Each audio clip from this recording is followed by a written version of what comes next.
Je vous donne un commandement nouveau, dit le Seigneur. Aimez-vous les uns les autres, comme je vous ai aimé.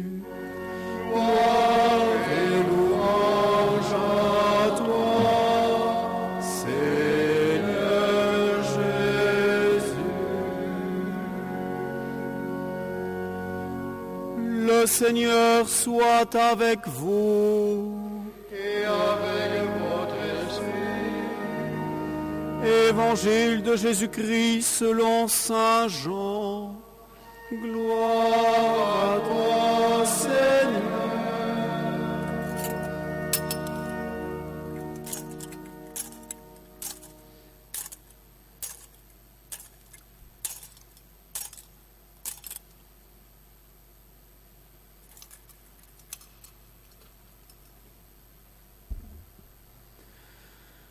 Avant la fête de la Pâque, sachant que l'heure était venue pour lui de passer de ce monde à son Père, Jésus, ayant aimé les siens qui étaient dans le monde, les aima jusqu'au bout. Au cours du repas, alors que le diable a déjà mis dans le cœur de Judas, fils de Simon l'Iscariote, l'intention de le livrer, Jésus, sachant que le Père a tout remis entre ses mains, qu'il est sorti de Dieu et qu'il s'en va vers Dieu, se lève de table, dépose son vêtement et prend un linge qui se noue à la ceinture. Puis il verse le lot dans un bassin. Alors il se mit à laver les pieds des disciples et à les essuyer avec le linge qu'il avait à la ceinture. Il arriva donc à Simon-Pierre, qui lui dit, « C'est toi, Seigneur, qui me laves les pieds. » Jésus lui répondit, « Ce que je veux faire, tu ne le sais pas maintenant, mais plus tard tu comprendras. » Pierre lui dit, « Tu ne me laveras pas les pieds, non jamais. » Jésus lui répondit, « Si je ne te lave pas les pieds, tu n'auras pas de part avec moi. » Simon-Pierre lui dit, « Alors, Seigneur, pas seulement les pieds, mais aussi les mains et la tête. » Jésus lui dit, « Quand on vient de prendre un bain, on n'a pas besoin de se laver, sinon les pieds. On est pur tout entier, vous-même vous êtes purs, mais non pas tous. » Il savait bien qui allait le livrer, et c'est pourquoi il disait, « Vous n'êtes pas tous purs. »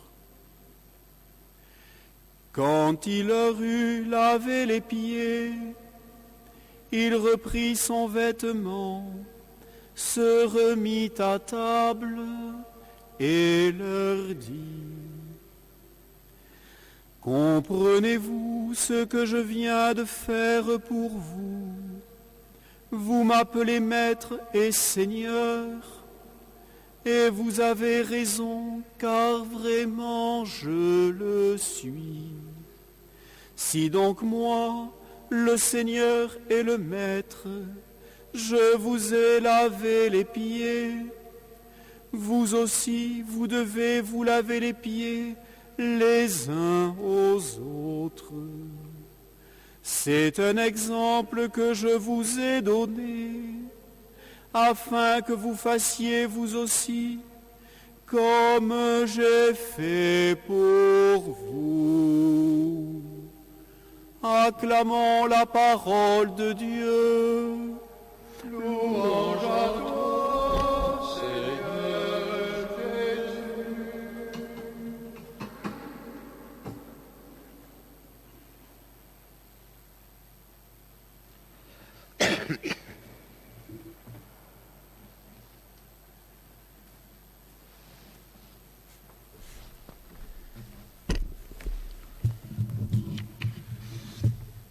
Dimanche, nous célébrions l'entrée solennelle de Jésus à Jérusalem, le dimanche des rameaux, mais aussi de la Passion, avec l'annonce de la croix. Ce matin, la messe chrismale et sa symbolique, en particulier cette onction sainte qui nous marque du Christ, qui nous fait peuple de Dieu et qui fait de nous des témoins, des évangélisateurs, des disciples missionnaires. Avec la célébration de la scène du Seigneur, maintenant, nous entrons véritablement dans ce triduum, ces 3 jours où se vit la dramatique de la mort et de la résurrection du Christ. L'essentiel de notre foi, si le Christ n'est pas ressuscité, notre foi est vaine. Nous entendons résonner la parole de Paul. Ce qui est unique pour nous, c'est que cet homme, Jésus de Nazareth, qui est parfaitement homme et parfaitement Dieu, a été mis au tombeau après sa mort et qu'il en est sorti vivant, vivant pour l'éternité, non pas vivant pour un moment ou pour quelques années, vivant pour l'éternité, afin que tout homme puisse suivre le même chemin. Et tout cela, nous le vivons dans ce temps liturgique de ces 3 jours. Les célébrations ne sont pas des juxtapositions, mais l'unique mystère de la foi. Et c'est pourquoi, en d'autres temps, nous invitons les catéchumènes à vivre très fortement ce temps, puisque dans la nuit de Pâques, ils vont être baptisés. Aujourd'hui, dans cette célébration de la scène du Seigneur, du repas, le mot latin, cena, l'institution de l'Eucharistie et du sacerdoce retiennent notre attention et nous font entrer dans l'action de grâce. Il est grand, le mystère de la foi. Je vais m'arrêter sur le geste qui n'aura pas lieu ce soir ici, le lavement des pieds, ce que rapporte l'évangéliste Saint Jean, qui est le seul à le rapporter, mais ce geste est le premier qui ouvre l'événement de la Passion. Comme nous l'avons entendu, Jésus quitte son vêtement, prend un linge, le noue à sa ceinture, et le texte montre la volonté de Jésus qui veut aller jusqu'au bout de l'amour, mais par un amour divin, capable d'accomplir et de rendre parfait le dessein d'amour du Père pour chacun de ses enfants, jusqu'à l'accomplissement total. C'est en pleine liberté que Jésus entre dans ce que Saint Jean appelle son heure, celle de l'ultime mission, donner sa vie, se donner tout entier. Jésus a pleine conscience de ce qu'il est. Il le dit, vous m'appelez Maître et Seigneur, et je le suis. Mais il a conscience aussi de ce qu'il accomplit et de son chemin vers le Père dans le don de sa vie, où il se fait totalement serviteur. Je suis au milieu de vous comme celui qui sert. Je ne suis pas venu pour être servi, mais pour servir et donner ma vie en rançon pour la multitude. le service. Il faut voir là, bien au-delà de l'expression « rendre service », très banale, ou bien au-delà de l'expression d'une fonction, un serviteur de l'État, un serviteur de telle ou telle cause. Jésus prend une tenue et se place dans une situation de serviteur qui est pratiquement celle de l'esclave. Nous voyons réaliser la parole rapportée par l'évangéliste Saint Luc. Le maître se ceindra et les fera mettre à table et passant de l'un à l'autre les servira. De qui s'agit-il en Saint Luc? Il s'agit des serviteurs que le maître à son retour trouvera en train de veiller. Cette évocation du royaume à venir, où les élus, ceux qui entreront dans le royaume de Dieu, seront ainsi servis, montre que le geste que Jésus accomplit est une anticipation du royaume de Dieu.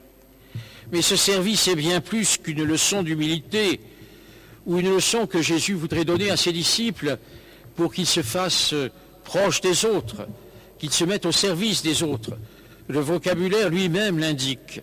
Jésus dépose ses vêtements et les reprend, comme il dépose sa vie et la reprend. L'évangéliste Saint Jean lui fait dire au chapitre 10, « Ma vie, j'ai le pouvoir de la donner. Ma vie, nul ne la prend, c'est moi qui la donne. » Jésus, maître de sa vie, va la donner pleinement conscient du sacrifice qu'il fait. Ce geste rejoint donc le sacrifice de la passion par lequel Jésus accomplit sa mission de salut. Et c'est pourquoi il faut que Pierre accepte d'en bénéficier s'il veut avoir part avec le Christ. Nous aussi, nous devons nous accepter de nous laisser laver par le Christ, d'être purifiés par son sacrifice. Ce n'est pas simplement une leçon pour nous, vis-à-vis des autres, c'est aussi pour nous, en accueillant le don que le Christ fait de nous-mêmes.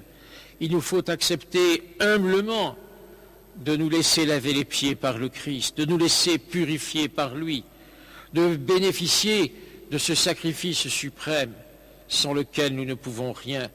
Il nous faut donc, pour avoir part avec le Christ, accepter d'être servis par lui. Nous oublions trop souvent qu'il nous invite au banquet où il nous sert, c'est-à-dire à l'Eucharistie. Nous oublions que dans le sacrement du pardon, de la réconciliation, il vient nous laver de nos péchés pour nous revêtir de l'habit du festin des noces. Nous oublions que nous devons nous laisser faire par le Christ et nous voudrions parfois qu'il nous récompense de nos bonnes œuvres, alors que c'est lui qui donne tout, c'est lui qui fait de nous des disciples et des amis. La réaction de l'apôtre Pierre traduit la même attitude. Pierre ne comprend pas l'attitude de Jésus qui s'abaisse ainsi devant lui. Il y a chez Pierre et chez nous une incompréhension du projet de Jésus qui est toujours déroutant et qui n'est pas dans notre perception. Regardons ce que nous vivons en ce moment. Combien d'entre nous sont déroutés? Des églises vides, des retransmissions, certes, qui montrent combien la technique nous aide et combien nous devons en rendre grâce. Mais la solitude, l'isolement, la volonté de certains de combattre cela par n'importe quel moyen, l'oubli que l'homme est faible et fragile et que sans le Seigneur, il ne peut rien. Et voilà que Pierre voudrait aussi être fort et protéger son Seigneur. Or, Jésus lui dit, « Fais confiance, tu comprendras plus tard. » Et voilà ce que Jésus demande à chacun d'entre nous en toutes circonstances. « Ce que je veux faire, tu ne le sais pas maintenant, dit Jésus à Pierre, mais tu comprendras plus tard. » À nous aussi, cela est dit. C'est la foi seule qui est en jeu. Nous ne pouvons pas, aujourd'hui, tirer des conclusions sur la crise sanitaire que nous vivons, sur les événements et les conséquences qu'elle a. Mais nous pourrons plus tard, tu comprendras plus tard. Alors oui, nous pourrons en tirer des conséquences. Alors oui, nous pourrons dire quel changement vais-je faire dans ma vie à l'épreuve de cette expérience. Et Jésus nous dit, crois seulement, si tu crois, tu verras la gloire de Dieu. Au cœur de cette leçon de service, il y a cette leçon de foi. Jésus rejoint l'homme par des chemins inattendus. Il demande simplement, en toutes circonstances, de croire en lui, de croire sans faille, de se laisser porter par lui. C'est une leçon pour aujourd'hui. À travers les personnes éprouvées, à travers celles qui souffrent, nous avons à redoubler notre acte de foi, à dire Seigneur, tu es là, au cœur de notre épreuve, là où tu vis ta passion. À travers l'humanité, tu es là et nous avons confiance. Il s'agit toujours, et Jésus donne l'explication dans ce récit, il s'agit toujours de croire en la parole du Christ et de la mettre en pratique. Il ne s'agit pas de dire « Seigneur, Seigneur », tantôt pour la révolte. Mais qu'est-ce que c'est? Si le Seigneur était là, nous ne subirions pas cela. Tantôt pour la peine. Hein, Seigneur, Seigneur, ma communion, ma confession, je n'ai rien à Pâques, mais que vais-je devenir? Mais non, Seigneur, tu es là, tu me portes, tu es avec moi. Je te demande pardon du fond de mon cœur, mais tu me guéris. Alors, reconnaissons que Jésus est toujours présent par ses actes pour manifester son amour pour l'humanité, mais à nous aussi de faire ce qu'il nous demande, à nous de nous engager dans le service de nos frères, le plus matériel, le plus simple, celui que la réalité nous impose, nourrir ceux qui ont faim, visiter ou du moins nous informer des personnes malades, seules, isolées, habiller ceux qui sont sans vêtements, puis le service qui nous dépouille de ce que nous voulons être, qui nous fait descendre au rang des plus pauvres. Lui qui était de condition divine, il s'est abaissé, dit saint Paul. Et Paul ajoute, ayez les mêmes dispositions d'esprit qui sont celles du Christ Jésus. Ou encore, ce que nous dit Jésus à travers l'évangile d'aujourd'hui, afin que vous fassiez, vous aussi, ce que j'ai fait, qui correspond exactement au fait ceci en mémoire de moi, de l'institution de l'Eucharistie. Les deux se rejoignent. L'appel au don de soi lié au don que Jésus fait de lui-même dans l'Eucharistie. Il n'y a pas l'un ou l'autre, il y a toujours l'un et l'autre. Nous ne pouvons pas recevoir le don de l'Eucharistie si nous ne nous donnons pas à notre tour aux autres, au-delà de nos affections, de nos préférences, de nos situations légitimes, d'aimer ceux qui nous sont proches. Mais dans ce sacrement du frère, qui est aussi le sacrement du prêtre, imitez ce que vous accomplirez, faites ceci en mémoire de moi. Amen.